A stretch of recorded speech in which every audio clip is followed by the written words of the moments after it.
Talk to me a little bit about Don Morocco. We haven't talked about him a ton here on the show. The original Rock. He's been around the company a long time. Why is he out here? Don wanted rest. Don wanted out of the business. Best of my recollection during this time, I'll never forget the first time that I did Brother Love and Vince saying to Morocco, "God damn it, pal, I had this gimmick for you." I'm thinking, wait a minute, it's my gimmick. So Don left shortly after. He was just tired. He was tired of beating up his body, tired of being up and down the road, wanted to go back to Hawaii. So that's what he did. And Vince left the door open for him anytime he wanted to come back. So we should also mention some more notes here from the Torch. The Blue Blazer went into the WWF with high expectations, both by himself and from the quote unquote public. When the big guys come in, Titan told him not to use any or most of his flashy moves, and he was a little dejected. For some reason, the Whiff decided early that the Blue Blazer would not get over, or at least he wasn't part of the future plans. Now the Blazer is cleanly submitting on national events. He must have done something wrong somewhere, and I don't know if it's his fault, but any future stardom in the WWF for Owen Hart is not under a Blue Blazer mask. And that's Wade Keller's opinion. What say you? Well, Owen came in, and first thing that happened, he was injured and was off for a while. So we did a start and stop with the Blue Blazer.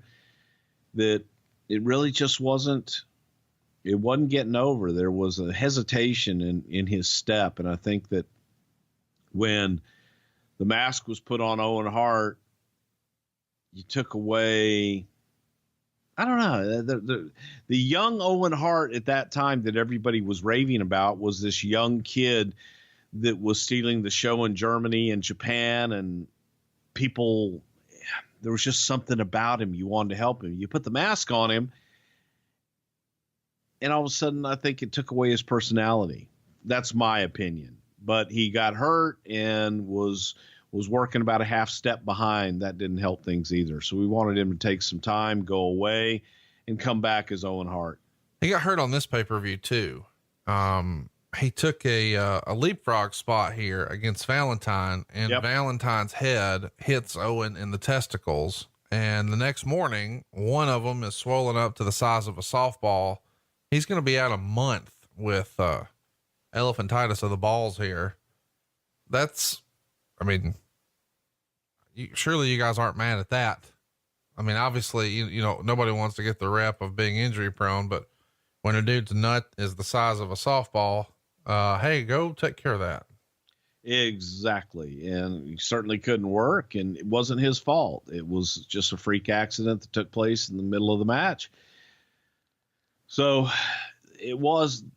but still you got to start and stop. And that didn't help the Blue Blazer character at all.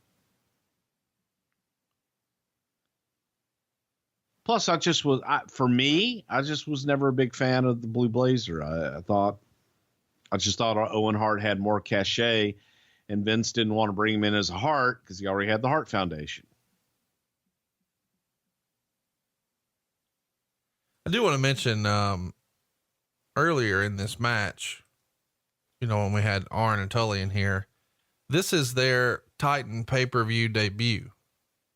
You know, I think most people think about them in their SummerSlam match, but that was 89. This is 88. Well, what can you, remember about the way those guys were talking about working here versus working for Jim Crockett Promotions, especially when it came to these big events with the big production budgets? I think they were blown away because it was a lot different than where they had come from. They were also just looking at it as, here's, you know, another opportunity to work and make more money.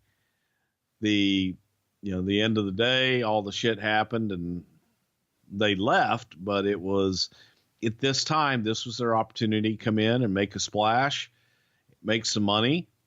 And it was, I get from their own from their own mouths, it was a big difference, the production value and the production, everything that went into our shows.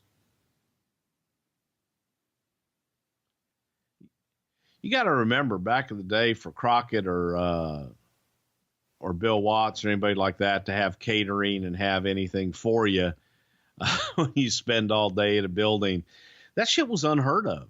That didn't happen. You came up to New York, you came to Titan, and there's these big spreads backstage to feed everybody, and you're working in nice buildings. It's a big change. It's a big difference. No doubt about it. I do want to mention, we talked about Don Morocco a minute ago. He was allegedly supposed to be in the very first match on Beefcake's team. But when he winds up leaving the company shortly before, he's replaced by Jim Brunzell. So that explains why Jim Brunzell was in there. Yeah. Well, Donnie, by that point, I'm sure was probably on a beach in Waikiki. I don't think he had much care in the world. Shaka bra. How much do you think steroids hindered his career? You know, I think that the guys early on that used them, there were those that did it and cycled it and did it with a doctor. I don't know. I think that Morocco was one of those guys that just, first of all, he was a big guy just in general. But I don't know. I really don't know. I don't know if Donnie was hurting a lot and just felt like he was breaking down, wanted to get away, which a lot of guys do. You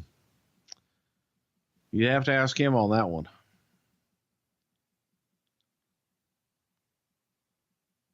See Demolition here working over the Powers of Pain Warlord on the business end of Axe and Smash. Chat me up here about Bret and Shawn. I believe this is the only pay-per-view where those guys were on the same team. And we're pretty early into the Rockers' tenure here with the company. Hart Foundation's been around a few years at this point. At this point, what's the Bret and Shawn relationship like?